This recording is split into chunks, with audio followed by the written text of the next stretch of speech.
Okay, listen you guys, I know that many of you are familiar with my baseball card adventure series about this kid who has the power to travel through time using a baseball card like a time machine. Many of you have read these books.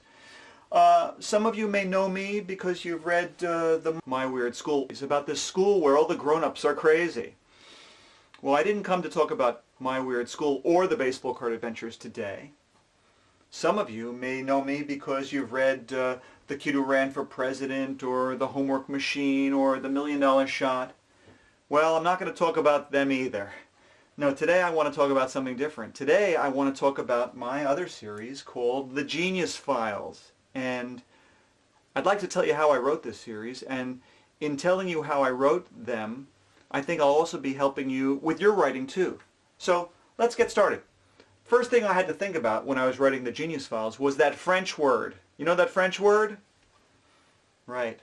What kind of book was I going to write? I could have written anything, you know? That's one of the nice things about being an author. You can do whatever you want to do. So there's so many different kinds of children's books I could have written. And I decided that I wanted to try an action-adventure mystery. I'd never done a book like that before, and I thought it would be a good challenge for me. So the next thing I had to think about was the setting, where the story would take place. And I decided for The Genius Files, I would use the entire United States.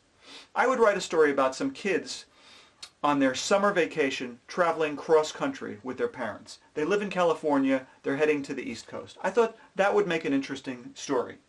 So the next thing I had to think about was my main character.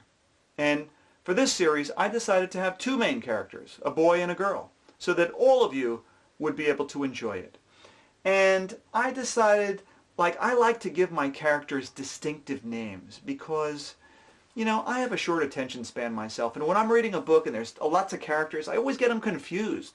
So I thought, I need really distinctive names for these two characters. What would be the most distinctive names I could give, the most memorable names I could give to these characters? So I decided to name them Coke and Pepsi. The boy is Coke, the girl is Pepsi. They're 12 years old, and they're twins, and they're traveling cross-country with their parents over a summer vacation. Now, the next thing I had to think about was this. In every novel, in every story, the main character always has some kind of a goal they're trying to achieve, or some kind of a problem they're trying to solve. So I thought, what goal or problem can I give these kids while they're traveling cross-country? And I thought about something that one of my favorite authors wrote. His name is Kurt Vonnegut, and he wrote, "Somebody gets into trouble and gets out of it again. People love that story. They never get sick of it." So I thought, okay, I'm going to get these kids in and out of trouble. And I thought, well, what's the worst thing that could happen to these kids while they're driving cross-country? I know. Bad guys are trying to kill them. That would make a cool story. So I had to invent my bad guy. And I invented this sort of evil, mad scientist type named Dr. Herman Warsaw. And when I'm writing a story, I try to visualize the characters in my head, so I have a mental picture of them. And I like to think of them as like Hollywood celebrities who might actually play a role that looks like them. So I thought for Dr. Warsaw, my character is an actor named Christopher Walken. You've seen him in lots of movies. He always plays a real weirdo. So he's Dr. Warsaw. And so those are my main characters. Then you got to think about your secondary characters, your characters who will interact with your main characters. So these evil guys like Dr. Warsaw, they never do the dirty work themselves. They always have these evil henchmen who do the dirty work for them, you know? So Dr. Warsaw's henchman is actually a woman, and her name is Mrs. Higgins. She's the health teacher at the kids' school, and she reminds me of Sue Sylvester on that old TV show Glee. All right, so Dr. Warsaw is the evil villain in the first book, and every one of the Genius Files books has its own supervillain. Like in the second book, the supervillain is a teenage boy named Archie Clone who looks just like Archie from the comics. And in the third book, the supervillain is actually called Evil Elvis. Right. Now, fortunately, the kids do have some good guys on their side. And the first good guy is a woman named Maya. She dresses in red all the time, and she reminds me of Angelina Jolie. And the other good guy is the custodian at the kids' school who helps the kids. His name is Bones, and he looks like Brad Pitt. I thought Brad and Angelina might want to do the movie version of the story. Anyway, the other secondary characters, of course, have to be the kids' parents. And I guess your parents probably look something like this, right? Right. Okay, so let's move along. I always like to start all my stories with a bang. And I thought, you know, I have like as I said, a short attention span. And if I open up a book and the author doesn't grab me on the first couple of pages, I just lose interest and close the book. And I'm sure a lot of you kids are like that too. So I thought, how can I start this story with a bang? Here's what I decided. It's 2 days before summer vacation. Coke and Pep, they live high on the cliffs over San Francisco. And they're walking home from school that day, and suddenly they realize that somebody is following them. The somebody is a guy in a golf cart. But he doesn't look like this guy. No, he looks like this guy. He's really evil looking, and he's got one of those bowler hats on his head, and they call him the bowler dude. This guy starts chasing them, and they start to run. And he's in his golf cart, he's chasing them, and suddenly Maya, remember that woman who looks like Angelina Jolie? She leaps out of nowhere, she pulls a frisbee out of her bag, she flings it at the golf cart, and blows the thing to smithereens. Boom! That was interesting. Now the kids think they're in the clear, but suddenly they see more of these golf carts coming towards them with guys with bowler hats in them. They don't know what to do. Maya, she reaches into her bag again. She pulls out these 2 suits, gives one to each of the kids, says, "Put these suits on." The kids say, "I'm not putting that suit on." And then suddenly, one of those bowler dudes, he pulls out a blowgun, blows a poison dart, hits Maya in the neck, temporarily paralyzing her. She drops to the ground, and the kids figure, we better put those suits on. So they put the suits on, and they jump off the cliff. They're wingsuits. Go on YouTube tonight and do a search for wingsuits. You'll see people actually flying with these things. It's the most amazing thing you've ever seen. So the kids land safely on the beach, and hopefully now you see what I mean by starting off with a bang. Hopefully I've grabbed the reader's attention and you want to know what's going to happen next. So what happens next is the parents rent an RV. They set off on their cross-country journey. Starting in California, they're going across the state until they reach Nevada, and they get to Utah and Wyoming. And while you're reading the story, you're getting a little American geography lesson at the same time. And the mother, by the way, the mother, she works for a website. She runs a website called Amazing But True. So instead of taking the kids to like the Grand Canyon and Mount Rushmore and places like that, they go to, every few hundred miles they have to stop off at like the Pez Museum or the National Yo-Yo Museum or the Spam Museum. Yes, there's actually a museum devoted to spam.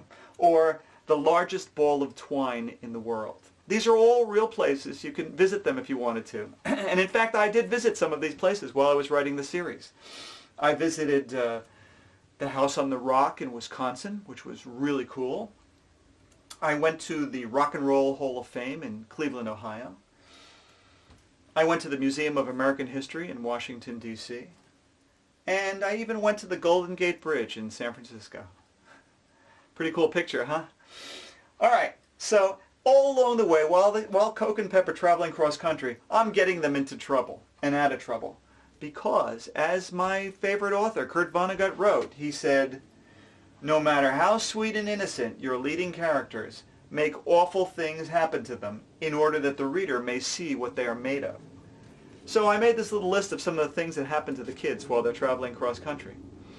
They get locked in their burning school, pushed into a sand pit, zapped with electric shocks, sprayed with poison gas, kidnapped on a roller coaster, attacked by a remote control car, swarmed by a million flying bats, tied up inside a Mr. Softy truck, poisoned through their bowling shoes, lowered into boiling oil in a giant French fry machine, and they have a cow dropped on their head. I shouldn't be telling you all this, but I am anyway. So they're traveling east, they're going through Nebraska, and every couple of days they get a secret message which they have to decipher, because I thought this would make the story even more interesting. Now, see if you can decipher this secret message. To yourself, please, not out loud.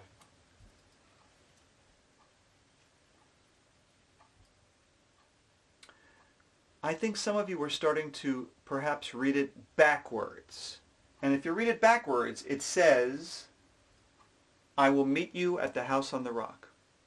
Very good. That was an easy one. Let's give you one that's a little bit harder than that. Try this.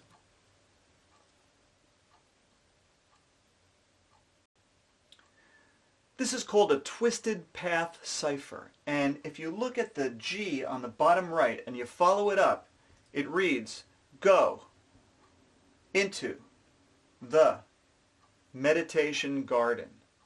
So every couple of days the kids get one of these secret messages they have to decipher to tell them where to go next. And the first book, they start in California and they end up in Wisconsin. In the second book, it starts in Wisconsin and it ends in Washington, D.C. In the third book, it starts in Washington, D.C., it ends in Memphis, Tennessee. The fourth book starts in Memphis, ends in New Mexico. And I will say, I can't tell you the endings to these books because there's always a surprise ending, because I always like to end with a bang. But I will tell you, in some of these books, the main character, or I should say, in some of these books, one of the characters will die. It could be one of the bowler dudes. It might be Maya. It could be Bones. It might be one of the parents. It could be Dr. Warsaw. Or it might even be Coke or Pep. So you want to know what's going to happen at the end? You want to know who's going to die? No. You have to read the Genius Files to find out. And let me ask you one last question before we wrap it up. You know, did I just show you all these pictures just to sell a bunch of books? Well, that was part of it, of course. But there's another reason why I showed you these pictures. Because you may not have realized it, but I just told you how to write a story. Okay? You could write a story the same way I did. All you have to do is start with a setting. Think of any setting that interests you. Think of a main character who suits that setting. Give that character a goal or problem to solve. Surround them with some interesting secondary characters. Start with a bang. Get your characters into trouble and out of trouble. Let your imaginations go wild. You've got better imaginations than I do, because why? Right, you're kids. End with a bang, and you can write a story just like I did. And let me just plug one more of my books, if I may. If you're interested in writing, or if you just want to express yourself, you might want to check out another one of my books called My Weird Writing Tips. I think this will help you with your writing, too. So, you know how to write a story, right? Go write some cool stories, and go read the Genius Files, too. Thanks a lot.